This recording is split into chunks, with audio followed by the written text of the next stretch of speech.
gusto ko lang erase man ang kung anong nag-transpire sa August 20. Mm.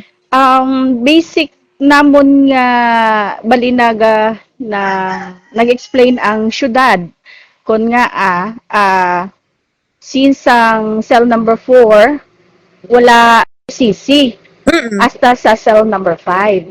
So isa sa query ko to sa sa DNR-AMB is kung paano nila itamdon ang amuna nga problema kay tungod nga ginaako man ang bisang aton nga syudad nga ang cell number 4 kag cell number 5 wala sang ECC. Based on RA 9003, PD 1586, you cannot construct, you cannot operate unless nga wala sang ECC.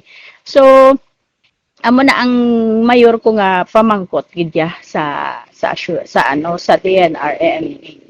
Ang the rest is ang compliance sang RA 9003. May mga NGOs man dito nga nag-raise ang NICE kag ang SWAN, no? Ato man to nagaklaro sang sitwasyon bahin sa sanitary landfill kag sa implementation sang RA 9003. Ang amo naman niya, ang duwa namon ka SPTA president, ang iya ka Jovito High School kag ang iya ka elementary, mapasiguro lang nga kuntani hindi na tumaliwat ang mga nagliligad nga mga kakulangan nila sa operasyon sang sanitary landfill kag mangin seryoso sila sang ila commitment sa Filisanhon nga hindi lang ya sacrificial lamb ang barangay Filisa sa bilog nga Bacolod non gunti tamdon sang syudad nga kabahin man kami sang 61 barangays kag kami ang sakripisyo sang basura sang bilog nga Bacolod. So ginaayo sang amon komunidad, sang amon pumuluyo, especially man kami diri sa konseho nga kuntani tagaan pagtamod sang syudad ang insakto nga implementasyon kag operasyon sang sanitary landfill kung sa diin diri nahamtang sa amon nga barangay. For the ECC sang cell number 4, it was constructed years back pa sang wala pa nakapungko ang current nga mayor. Dugay na gid siya ma'am no. So Yes, oo, ma'am. ang sa IPM nga side sang una amo man ni ang inyo na experience sa subong nga operation ma'am. Ang sa side sang IPM that time hindi siya siyempre maintindihan ko man ang I-swim kay nag-umpisa lang man sila sang January. Kumbaga daw ga-adjust pa sila bala, no? Ang yaka IPM daw hindi man niya amo gid niya daw kalala sang nagliligad nga pag-umpisa sang I-swim daw naglala siya. Pero lately ining operation sang I-swim diri subong sa may sanitary landfill nakita namon may development na gid siya ma'am, hindi na siya mabaho. Ang ila nga sa lakyan, hindi ka naman kabatyagin nga daw unlike gid sang una, kumbaga daw gin-improve gid nila. Kaga ano namon ma'am, follow up monitor ang sahigad sa pa.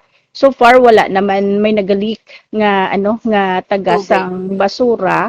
Oo, kag ginakalipay namon kag ang baho subong ma'am wala hindi ka kabatyag nga may baho siya nga daw baho gidya bala. Oo. So nami subong ang operation sang I-swim ma'am, gapasalamat man kami gani sa Benro kag sa syudad nga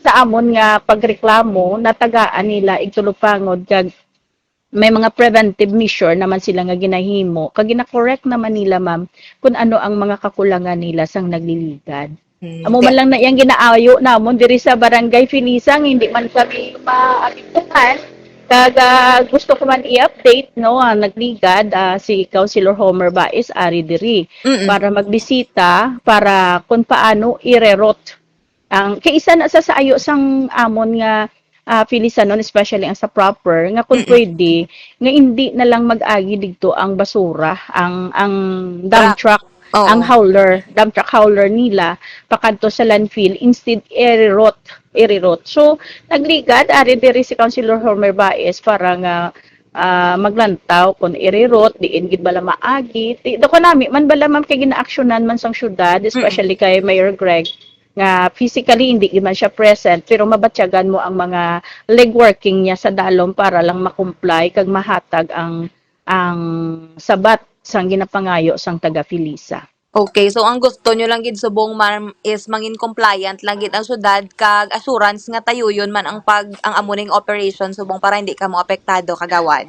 Yes, ma'am. Amo lang gid na, ma'am, as barangay official bilang sulugoon sang pumuluyo, kung anong problema ginapalapot sa syudad sa mga proper agency nga pwede naton maistoryahan, makol ang atensyon para ma-correct kiti ari kami diriya sa konseho para mag-safeguard man sang amon nga community. Siyempre, kung wala reklamo, ma'am, wala man reklamo nga maabot sa ila pero so far subong kamayo gid sang ila nga implementasyon. So pasalamat gid ko kay Mayor Greg no kay maskin physically wala siya pero mabatyagan mo ang iya nga pagtamod sa amon nga problema.